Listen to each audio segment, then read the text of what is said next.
The battery was the first thing that was wrong. I want to start there because everyone who hears this story wants to start with the last photograph, and I understand that. But if you start with the last photograph, you skip the part that should have stopped us, and the part that should have stopped us was the battery. A phone that has been lying in a ravine for 19 days does not turn on. Its battery is dead, corroded, swollen, done. We recover devices from the field all the time in search and rescue, and when we find a phone belonging to someone who has been missing for going on 3 weeks, we bag it, we log it, and we send it to the family or to the sheriff's technical people who put it in a clean room and coax the data off it a byte at a time. We do not press the power button on a talus slope and watch it light up. Phones that have been out in the cold and the wet for 19 days are not warm to the touch. This one was. My name doesn't matter, but my job does, so I'll tell you that part.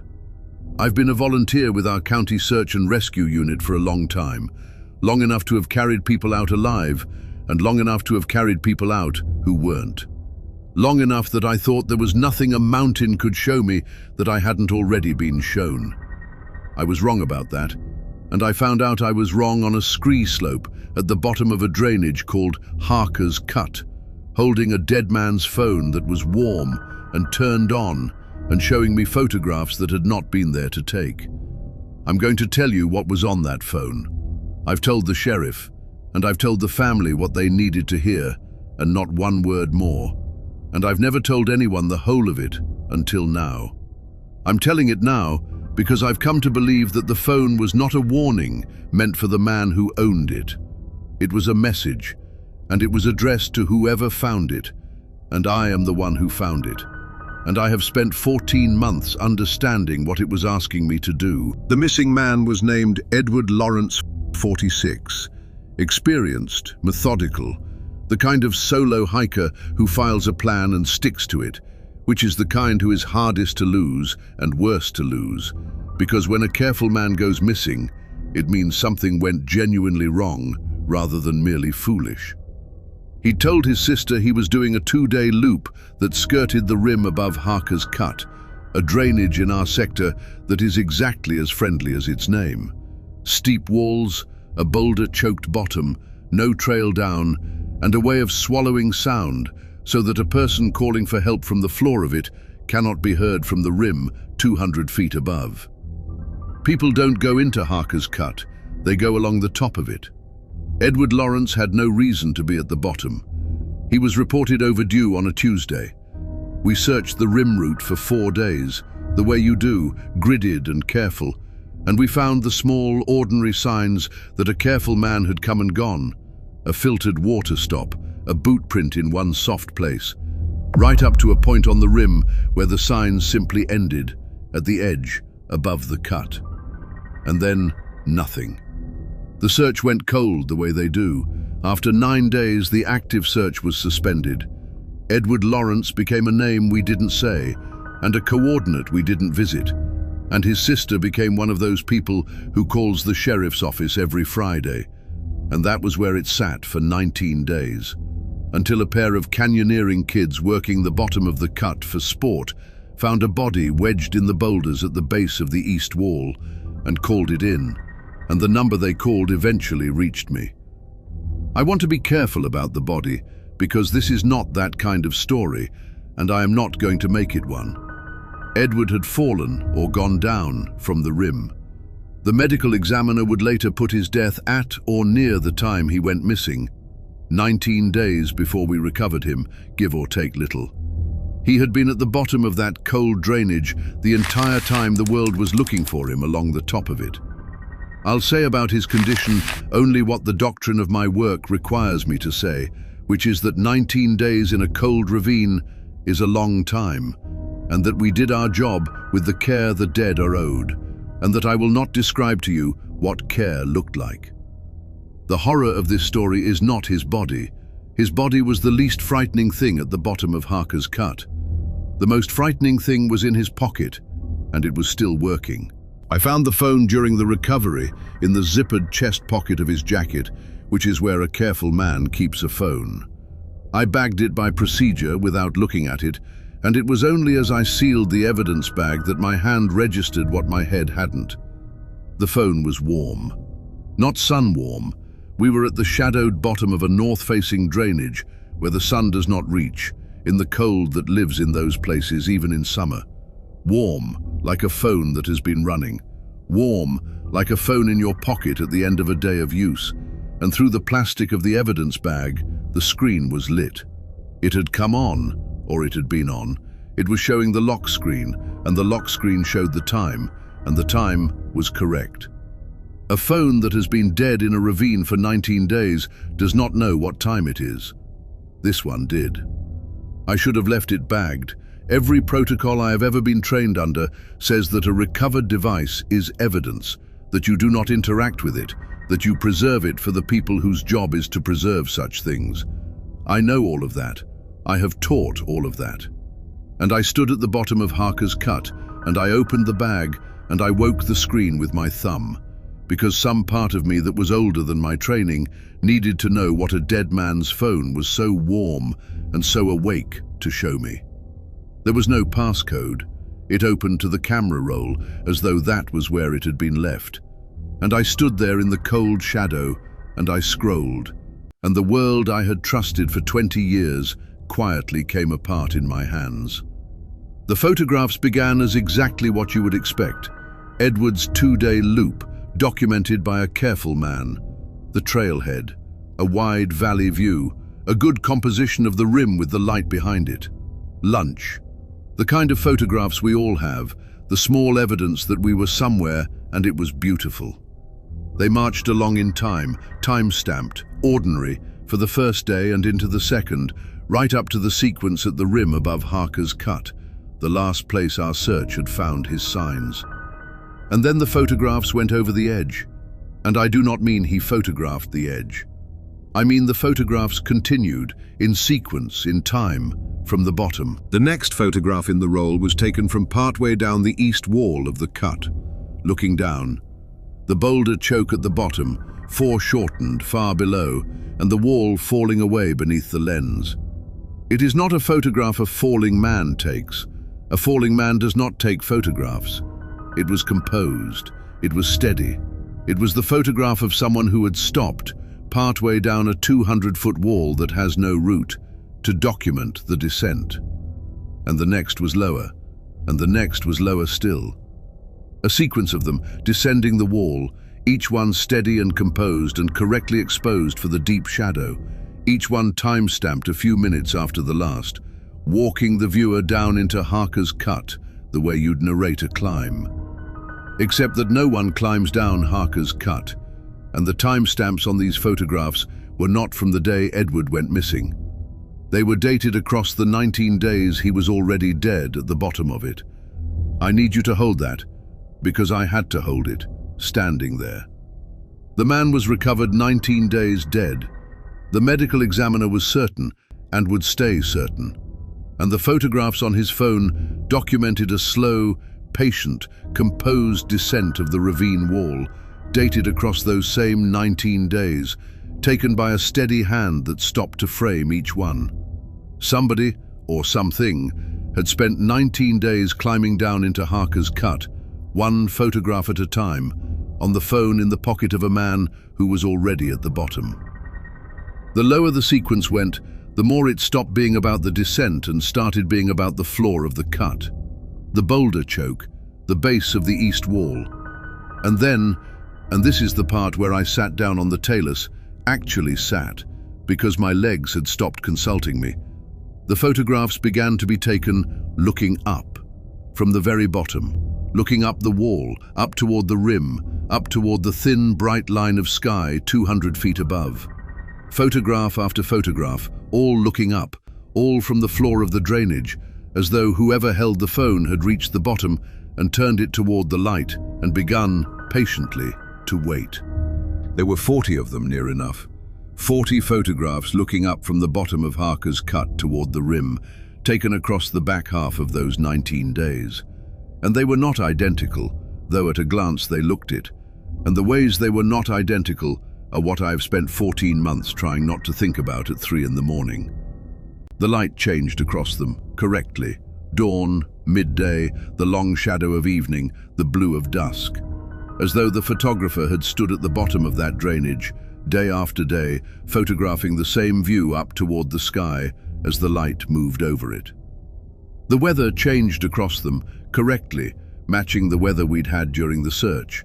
The clear days, the 2 days of rain, the morning of high, thin cloud. Whoever took these photographs had been at the bottom of Harker's cut, in real time, through the entire search, looking up at where we were. Because during those days along that rim, 200 feet above, we were there, my team, searching the top of the cut for a man who was at the bottom of it, taking our picture. And in some of the later photographs, up at the rim, at the very top edge of the frame where the wall met the sky, there was a figure. Small. At that distance, a person is only a few pixels, a vertical mark against the light, and I could not have told you it was one of us, or a hiker, or a shadow of a rock, except that I knew our search pattern, and I knew where we had stood, and the figure at the rim in these photographs was always exactly where a searcher would have been on that day. The photographs from the day my team worked the East Rim show a figure on the East Rim. The photographs from the day we shifted west show the figure west. Whoever was at the bottom of the cut had photographed us, day by day, from below, as we searched the wrong 200 feet above them, and had never once called out, and had never once been heard, and had simply documented us looking in the place he was not, and turned, each evening, back to the wall. I understood, sitting on that talus, that I was not looking at Edward's photographs. Edward Lawrence had died in the fall, 19 days before, at the time the medical examiner would swear to. These were taken after, by the thing that had his phone. And it had not used the phone to call for help, though it photographed us, its help, again and again. It had used the phone to watch us, to keep a record of the search from the inside of the place the search never looked. And I sat at the bottom of Harker's cut holding that record, and I became aware slowly, the way you become aware of a sound that has been going on for a while, that I had reached the end of the photographs that were dated in the past, and that there was one more, and that its timestamp was that afternoon, the afternoon I was standing there, taken maybe 20 minutes before. I want to describe the last photograph precisely because it is the reason I no longer sleep with my back to a window, and because precision is the only thing I have left that feels like it belongs to me. It was taken from the floor of Harker's cut, from the base of the east wall, looking not up this time but across the boulder choke at the bottom, and in it, at the recovery site, was my team. Us. The 4 of us who had come down that afternoon to recover Edward, in our gear, in our positions, doing the work. It was a photograph of my own recovery team at the bottom of the drainage, taken from about 40 feet away, from the base of the wall, at an angle where none of us had been standing and no camera of ours had been placed. You have to understand what that means mechanically before you let yourself feel it. The 4 of us were the only people at the bottom of Harker's cut that afternoon. I had the dead man's phone in my own hand. The photograph on it showed all 4 of us, from a vantage none of us occupied, time-stamped 20 minutes earlier, which is to say, while we were already down there, already working, and no one else was, and nothing with a hand to hold a phone was standing at the base of the east wall photographing us, except that the photograph existed, in my hand, still faintly warm. And there was one more thing in it, and this is the thing I did not tell the sheriff, and did not tell the family, and have not told anyone until now. At the edge of the photograph, at the base of the wall, closest to the lens, closest to whoever or whatever had taken it, there was a boot. Just a boot and the bottom of a leg, the way your own feet are in the bottom of a photograph you take of the room in front of you. The photographer's own foot at the bottom of the frame. And it was wearing our gear.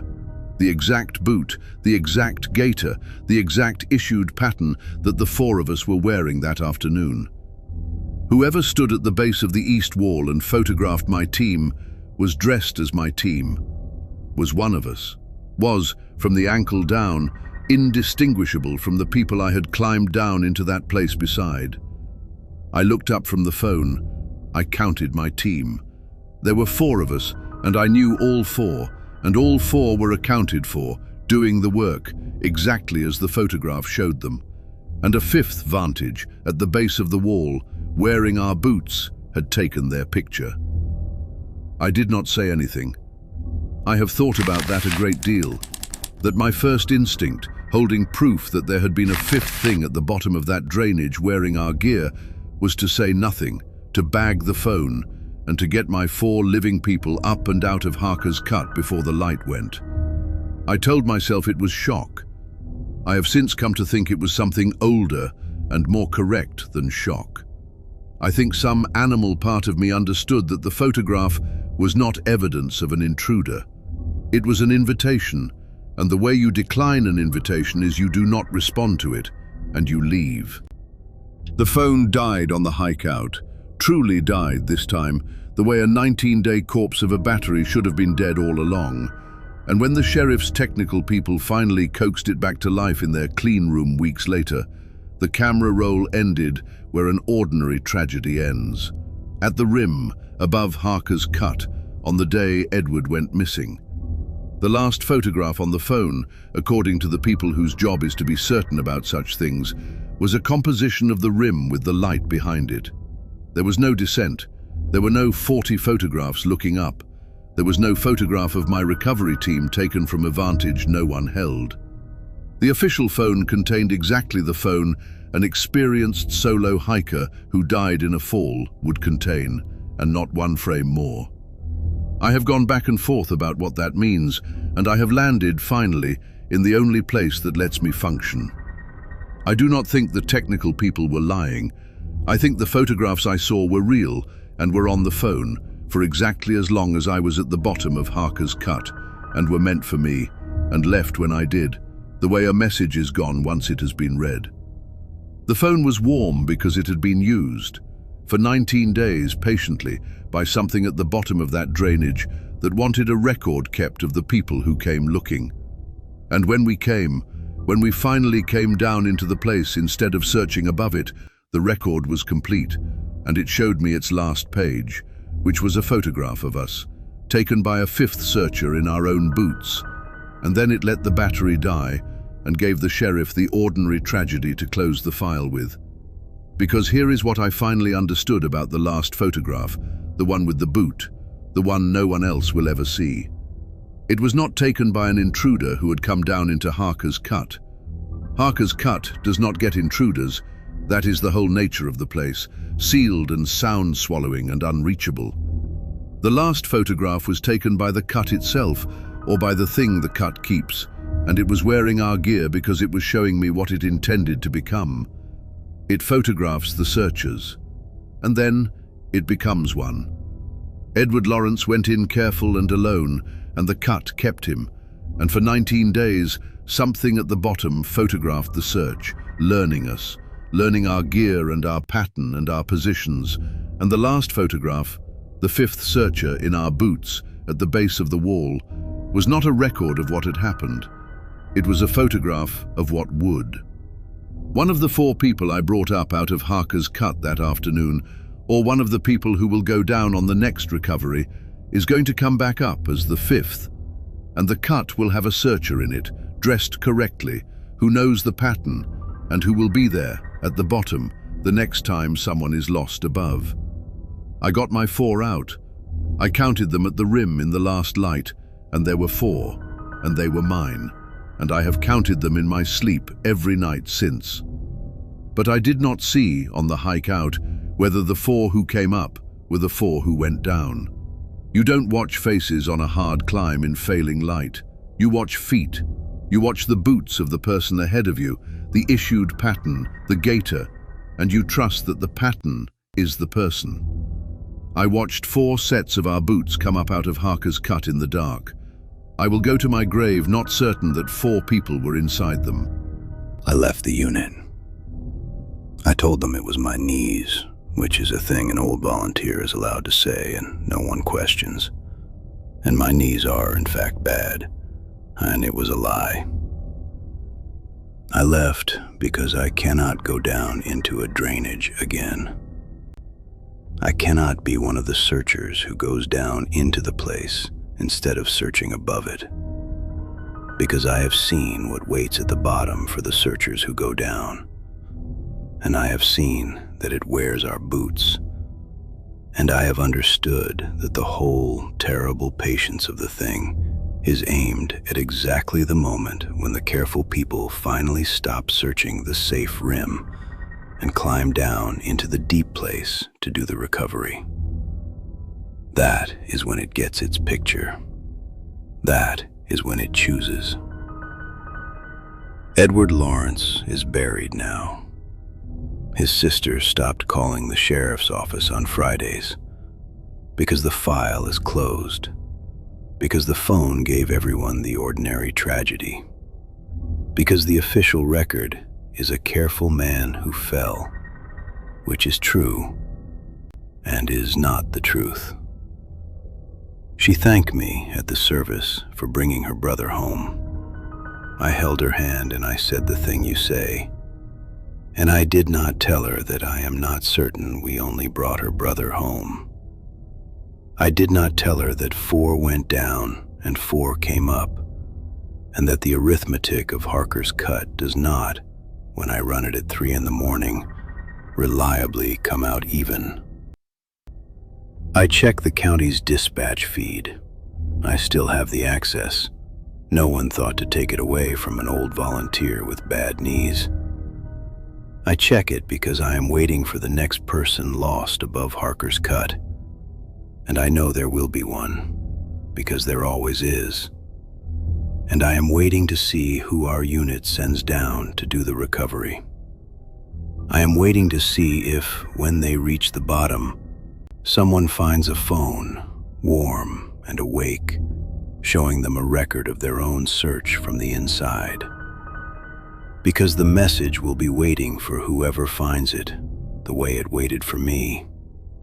And whoever finds it will stand at the bottom of that drainage and scroll the way I did, and reach the last photograph, and see their own team taken by a 5th searcher in the right boots, and understand too late, the way I understood too late, that the recovery team is not who goes down to bring the lost one home.